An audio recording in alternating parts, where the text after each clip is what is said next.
New York, the city where people run for fitness and to get away from guys with knives, it's Late Night with David Letterman. Tonight, blues rock and roll singer James Brown and balloonist Larry Walters, the man who soared to 16,000 feet over California in a lawn chair. And now, a man who lights up a room just by flicking a switch, David Letterman!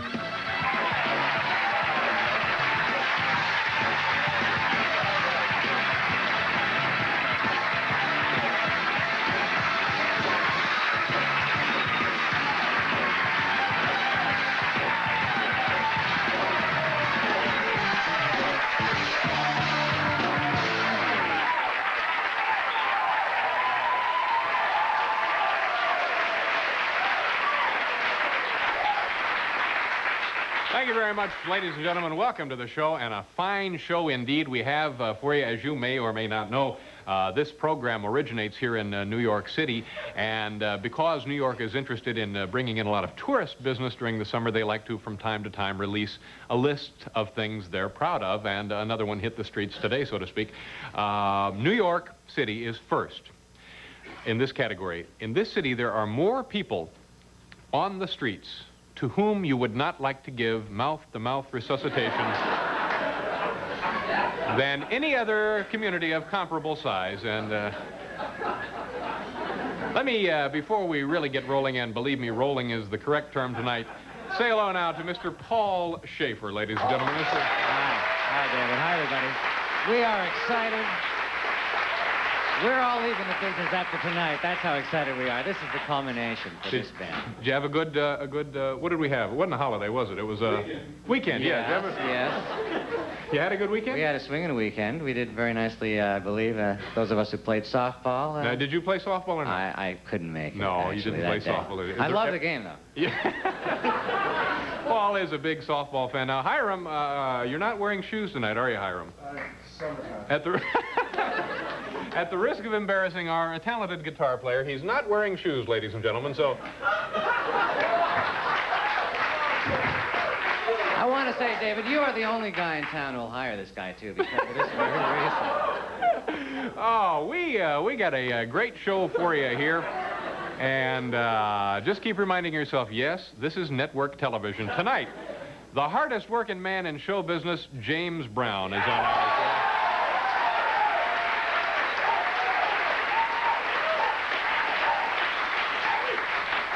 A couple of weeks ago, a gentleman who lives in Southern California, I'm certain you heard of this, read about it, saw it on television, hooked some balloons to his lawn chair, went up in the air about 3 miles. Mr. Larry Walters is here tonight.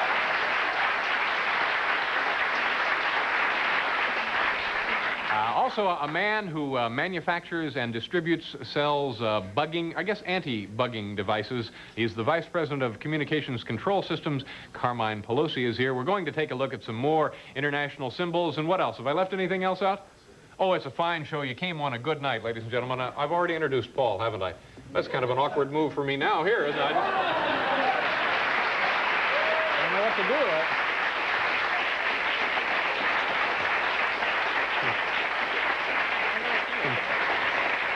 Yeah, I completely screwed that up by introducing Paul, introducing earlier, but we'll make it up to you. Don't you worry, ladies and gentlemen. Well, all of us here at the office are still reeling from our network Christmas special that took place last Friday, and if these dummy telegrams from our prop department are any indication,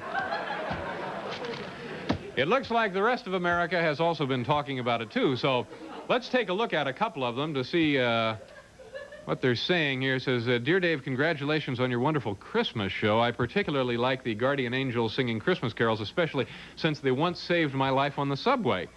But what happened when Larry Melman was supposed to read The Night Before Christmas? Signed, a puzzled fan. That's just one telegram. Another one says, Dear Dave, loved your Christmas show. My favorite was Jane Pauley, since she saved my life once with her tips on hairdryer safety. And by the way, What was the deal with Mr. Melman reading The Night Before Christmas? Was this some kind of private joke or what?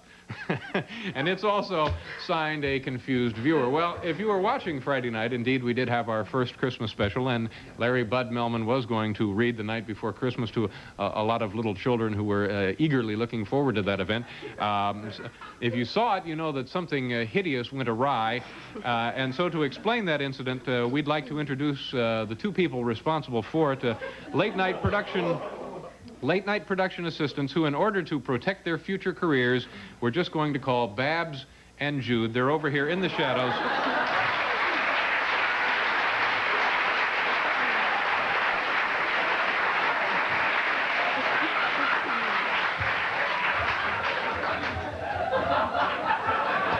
First of all, Babs, welcome to the show. And what went wrong exactly when Mr. Melman started to read The Night Before Christmas? Well, actually, I had thought that "'Twas the Night Before Christmas" was on cue cards. Mm-hmm. And I didn't have it put on cue cards because I thought we had the book of the poem. Yeah. So this is just wires were crossed. Jude thought that the man would read The Night Before Christmas off cue cards. You thought he would read it right out of this book right here. Well, not that book. Yeah. Now, just tell us what this book is exactly. Well, I had put on the prop list that we needed a book, but I didn't say what book we needed. Mm-hmm. I just said we needed a book, so they just picked any book, and it happened to be a French catechism book. Okay. So essentially, that's what happened. The kids were assembled. Larry Bud was going to read The Night Before Christmas out of the French catechism book. No cue cards. No right? cue cards. Okay, let's show you how that went. This was Friday night from our Gala Christmas Spectacular. And just take a look at the monitors. Larry Bud Melman, ladies and gentlemen. It was a night before Christmas. Not a creature was stirring, not even a mouse. Oh, now I gotta read Spanish. De pourquoi avez-vous?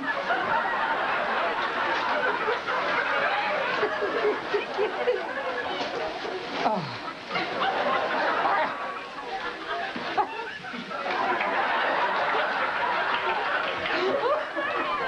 Not a creature was stirring, not even a mouse. And oh, God.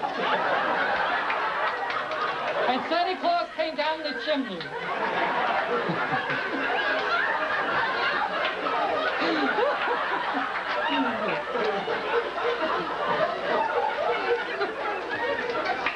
Came down the chimney. Now, I don't know.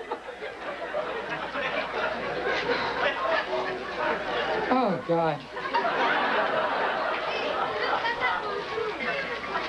So as I was saying before, not a creature was stirring, not even a mouse. And old St. Nicholas came down through the chimney and gave out the presents to the children. And that ended Christmas.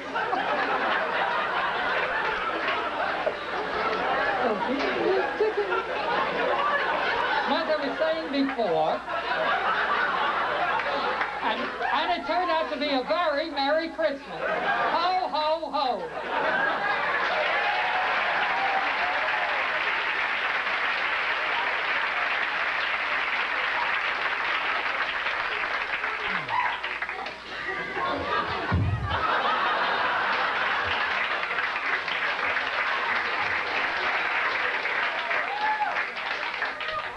It was magic, wasn't it?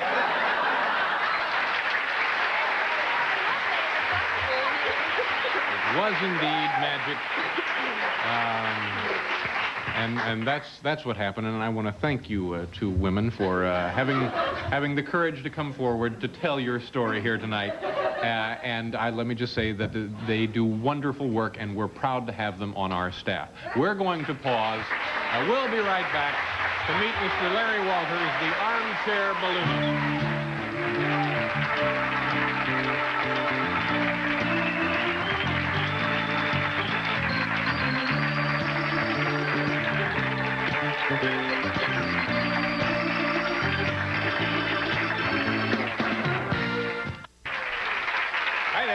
back to the show. We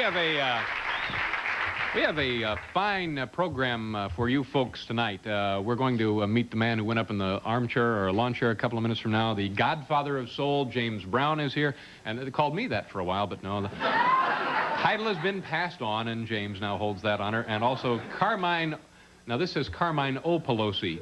Is that his name, Carmine O. Pelosi? Good old Irish name, the old Pelosi family. He'll be here to talk about communications bugging systems and protecting yourself in this day and age of hatred and tyranny.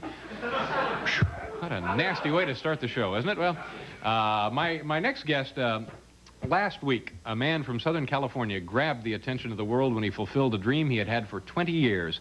A dream of soaring 3 miles straight up in the air, sitting in a lawn chair. We're going to take a look at some videotape of that accomplishment right now. The voices you're going to hear are of my next guest in the air and his girlfriend on the ground. This would be Mr. Larry Walters going up in the lawn chair.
Sounds just like NASA, doesn't it? Well, we're delighted to have this gentleman with us tonight. Please welcome Larry Walters. Hi, Larry. How are you? Have a seat. This is a phenomenal thing. Where did you get the idea to do this? When did it hit you? You said it was a 20-year dream? Yes, sir. It hit me when I was a young boy, about 13 years old. I was in an Army-Navy surplus store. Saw a weather balloon dangling from the ceiling, and I just got the idea to inflate these balloons, and I figured if I had enough of them, it'd lift me. The idea was just, you know, the float. Yeah. And I was fascinated by it, and I fulfilled the 20-year dream. Have you done anything else in attempting to make your dream come true before now? Well, the main thing I did, at the urging of an associate, Ron Richland, who also, that tape you saw, he's the man responsible for it. I'm sorry both he and my fiancée, Carol Van Dusen, who put up the money for the entire project, could not be here. But at his urging, I took a parachute course, and I had a very good parachute on, very reliable, and I was prepared, and at one time I was thinking of actually using it at 16,000 feet. What kind of planning goes into this? Because when you say you hook balloons to a lawn chair, it doesn't sound, you know, like... First of all... Like Neil Armstrong probably wouldn't be involved there. The thing is, I call it American ingenuity. Yeah. That's what I call it, sir. And you heard the audio tapes. I had confidence in myself, in the craft, and I knew what I was doing. Yeah. I really knew what I was doing. Now, when you took off there, you actually lifted off prematurely, didn't you? Yes, sir. The idea was to be tethered at 100 feet for approximately an hour, and about a half hour before launch, we were going to notify FAA and a few airports and let them know this lawn chair was going up with all these balloons, right? And I was gonna, but unfortunately, which is on the tape, the tether line broke prematurely, and that's when my whole ground crew panicked. And now, why did it break? There was no one to take the slack up on it. It was a 550-pound test nylon line, and the wind was blowing rather strong over the, just above the, about maybe the first couple hundred feet. And it just took that cluster up and me in it and snapped that line. And we have it on tape and film, and it sounded like a gunshot when that line snapped. How many balloons did you have? Approximately 43, sir. And they were filled with? Helium gas. Helium. Was that an estimate? Were you just guessing that 43 would get you up? Oh, no. We had done much prior testing prior to this. We had test inflations. We knew that each balloon would lift approximately 14 to 15 pounds. And so we just multiplied that. And, now, Is it expensive to get that much helium? Well, like I say, Carol, she financed it. She bought all the gas, and anyway, the gas and the balloons came to $3,000, and she bought my parachute for me. Thank God bless her. And that was another $800, and you know, she went heavily into debt to see my dream come true. I read a figure this afternoon that said the whole project cost around $15,000. That is correct, because we were going to originally go from the Mojave Desert, and it was Carol's idea to launch from her backyard.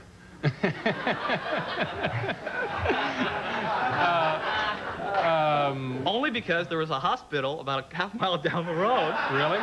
Yes, sir. Now, what was your, once you went up, what was your means of controlling the lift or descending or? Okay, I had complete control of the craft, and we have tapes, audio tapes. Yes, I did. I had complete control of my craft, and I mean, even when the line snapped, and you know, I didn't expect that. Yeah. But I had complete control of the craft. I had an altimeter right under my chin, and it was showing me my rate of ascent. And I had several hundred pounds of water ballast. And so what happened was, I was trying to catch an easterly wind current, and when I went up to 16,000 feet, I knew I couldn't go up much higher, I'd be a dead man. So I got my BB pistol, which I was going to tether. I was going to strap that on at my last hour of preparation with a few other instruments. And anyway, I got my BB pistol, shot out about 10 or 12 of the balloons, slowed my rate of ascent, because I was rising about 1,000 feet per minute. That was much too fast. And you just shot the balloons out, and that caused you to come down? Well, it was carefully. I shot the outer balloons out first. I knew what I was doing. No, but there's so many questions I could ask you about this, because, as you said, you really had most of the variables controlled. But why a lawn chair? What, I mean... American ingenuity. Why not a lawn chair? Yeah. I mean, it was the best. Believe me, I looked at baskets, and I looked at gondolas, sir, and the lawn chair was the best suited means. Yeah. Was it just one of those folding kind that you take No, and to the I'm not going to mention the department store where I got it at anymore. They've gotten too much free publicity. Yeah. But now, what I put it through my own torture test. I mean, it went through the Larry torture test. Yeah. And it survived that, and I knew it could fulfill my dream. What happened what happened when you contacted the Los Angeles International Airport, or your friend on the ground contacted you? Okay, my friend, first of all, when he told him, he says, "You're not going to believe this, but there's a guy up there in a lawn chair with 43 balloons." And, no, really. And we got this on tape and audio, but he said, "You're not going to believe." Everyone was panicking because this was totally unexpected, the cable snapping. You were actually also seen by other aircraft, I was spotted evidently by Delta and a TDWA flight at 16,000 feet. 16,000 feet. This is truly amazing, and we're going to pause, and Larry will be back here with us, and we'll continue discussing this man's odyssey right after we take a look at this.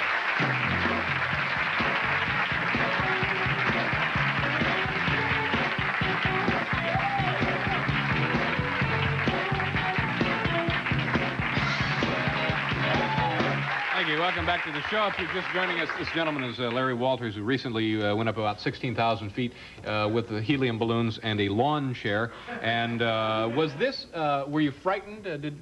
No, sir. Well, couldn't you fall out of the chair? No, impossible. Well, I've fallen out of lawn chairs in my backyard. You wouldn't have fallen out of my chair. Yeah. I guarantee it. You would not have fallen out of my chair. You were pretty well strapped in? I wasn't strapped in at all. I didn't have a safety belt or a seat You're belt. just sitting in the chair. I was sitting in the chair. Believe me, I knew what I was doing. But now what guarantee do you have when the chair lifts that you won't be pitched forward or left or right? What kind in fact, I had the chair pitched. We have this on videotape. We had it pitched back in about a 45-degree angle, or 40-degree angle. And I was pitched back intentionally. Yeah. And then when I was strapped in, even if I had to jump out, it would have been a little difficult to get out of that chair. No, there was no need for a seatbelt. What about a problem with other aircraft? You mentioned that you were spotted by 2 commercial airline planes. Now, did you actually see any? That's an honor. No, I did not see or hear any the roar of any jet engines. But at least they confirmed my altitude, which was 16,000 feet. Yeah. Did you have any? Were you going to do anything to let people know ahead of time that there might be a guy in a lawn chair in the area? You know, that's when I was going to be tethered for an hour, and then a half hour before, I was going to cut myself loose because nobody else would do it for me. My ground crew were going to notify the proper authorities. We were going to give them a half-hour notice. Now, what I did was wrong. I'm not making excuses, but we were going to give the FAA and all the local airports a half-hour notice. Yeah. And it's by the grace of God that, you know, I didn't hit a plane or... Now, why was this wrong? How were you different from any other balloonist? First of all, most balloonists don't go up in clusters of weather balloons, and they're very fragile, too. Uh-huh. I mean, you could poke your finger through one of them. They're so fragile. Yeah. Or a pin. They can be popped with a pin. That's how fragile they are. So you did, there is a law against this. There's a law against taking up a balloon or balloons without a license, and the FAA already said if I had a license, they would have revoked it. But since I don't have a license, you can't revoke it. Yeah. So. Now, would you do this again? No, this was the fulfillment of a 20-year dream. Yeah. And I accomplished my dream. Yeah. Now, how does that feel, having succeeded in achieving what you always wanted to do? I achieved inner peace. I've achieved inner peace within myself. Really? Really? I'm a happier person today. Well, that's good. A happier person for it. This is a fascinating story, Larry, and I'm grateful that you could come all the way to New York City and share it with us. Well, I thank you for inviting me, sir. Anytime. If you want to do something else, let us know, sir. I will. Thank you. Larry Walters, ladies and gentlemen. We'll be right back after you take a look at this.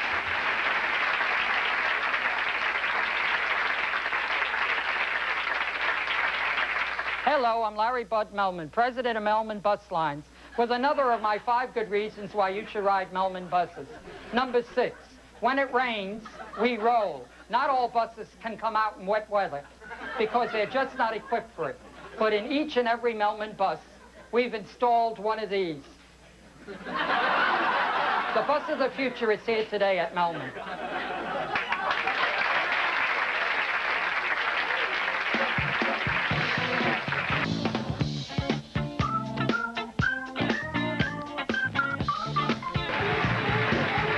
Thank you very much. Welcome back to the show. My next guest has been known by several different titles in his many years as a performer, among them the Godfather of Soul and the hardest working man in show business. I also held that title for a brief time. On stage, he consistently delivers what critics and fans agree is the most exciting show in rock and roll. You're going to have plenty of fun tonight. Welcome, please, the great James Brown.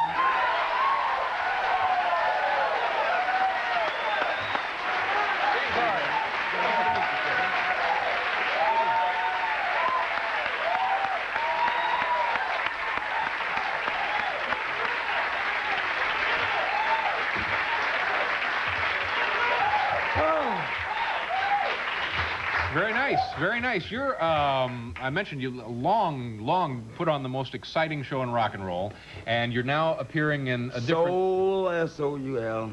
Yeah. I'm sorry. Oh, I'm sorry. Did I? Now, you wouldn't agree with that? Rock and roll, I don't know. Oh, should I change it to soul? Should it Yeah, be no soul? different. Well, you put on a great show. Thank you, God. And now you're also working in a different kind of clubs, right? Yeah, we work in the rock clubs, and it's kind of different, but what's different about it is I got to work harder. Really? Why is that? Because those kids, they have never really got into James Brown, and today, thanks to the new wave kids, they like James Brown, and it's a new day for me. So these are essentially new wave clubs, some of these you're working. And what happens there? What happens? Yeah. Pandemonium. Yeah. Now, how is that different from the places that you've been working up till now? Well, the first clubs are like, super, but this pandemonium like crazy, man. Tell me a little bit about your childhood. We just had a guy out here who had a dream to fly in a lawn chair and so forth. What was your early life like? My little life was very hard. I had to pick up nickels and dimes to pay the rent, and had to dance for the soldiers. And my mother and father was very had almost no education. And what part of the country were you born in? Georgia? Yeah. Well, I was born in South Carolina, but I was raised in Georgia. Mm-hmm. And at what age did you start touring the country, singing at professionally? What age? Yeah. About 22. Yeah. Yeah. I can remember when I was living in a small city in Indiana, seeing you come through in your bus, and it was James Brown and the Famous Flames. That's right. Yeah. And do you still work with that band or a version of that? Well, the Flames was a singing group. Mm-hmm. The band is the JBs. Yeah. We got a couple of JBs joining their fellas. That's Fantastic right. Yeah. group. We're looking forward to this. I'm ready. I'm ready. Now,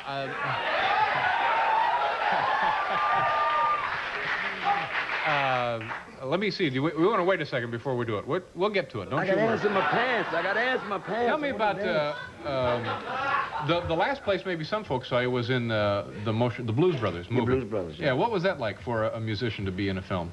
Well, as a minister, it was kind of what I was doing all along. I've been like preaching one way or another to humanity, getting in on the issues I probably shouldn't have gotten in on, but I think that everybody should be counted sometime. And I did that. But working with the Blues Brothers was a fantastic experience. John Belushi, big round of applause.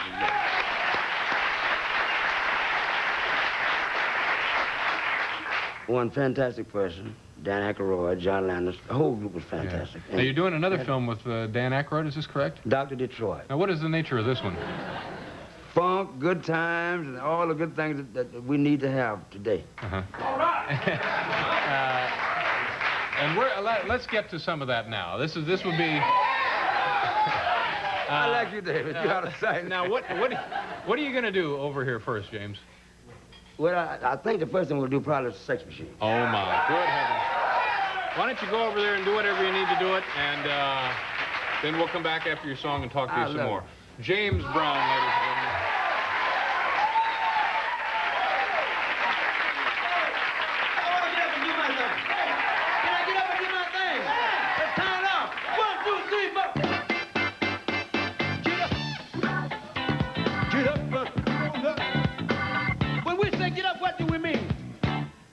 Get up, what do we mean? Get up. Get up. Get up. Get up and party. Get up and party. Get up and party. We want to see a party. Yeah. Is that all right, fellas? Turn it off. 1, 2, 3. Get up. Get up. Stay on the scene. Sex machine. Get up. Get on up. Stay on the scene. Sex machine. Get up.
y'all.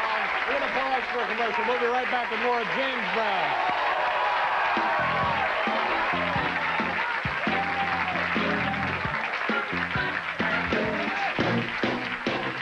Welcome back to the show, ladies and gentlemen. Here once again, singing There Was a Time, the Godfather of Soul, the hardest working man in show business, James Brown.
I feel like Don Cornelius. My, oh my.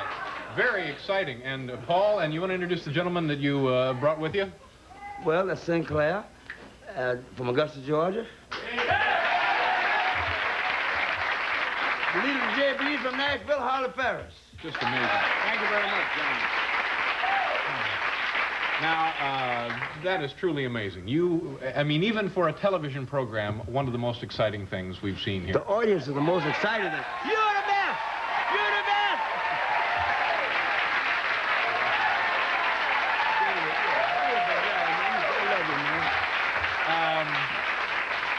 Before you sang, we were talking a little bit about your... I see why you got the hottest show, David. Oh, they're terrific. The band I see why you got the hottest show, David. The band... It's David! Come on, let's yell!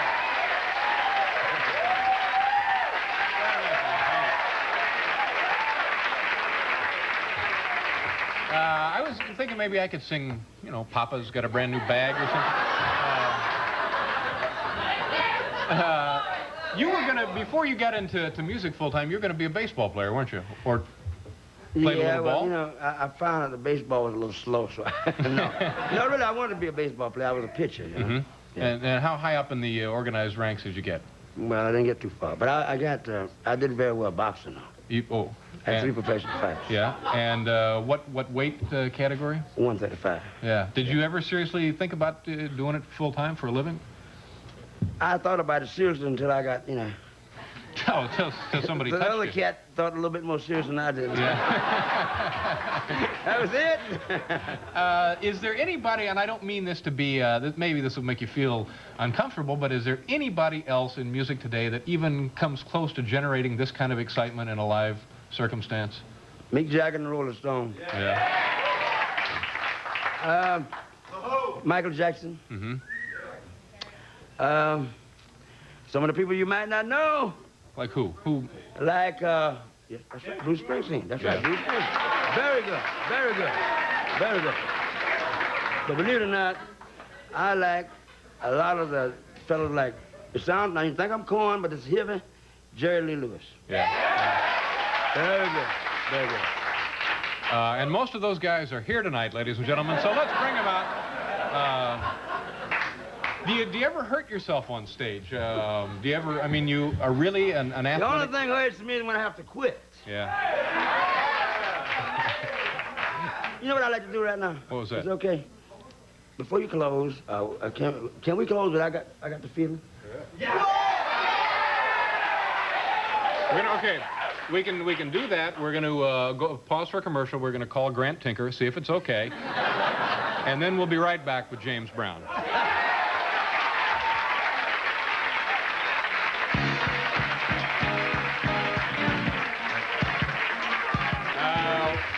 Desperately close to the end of this thing. Carmine Pelosa will be rescheduled for another night. I want to thank Larry Walters, who was here.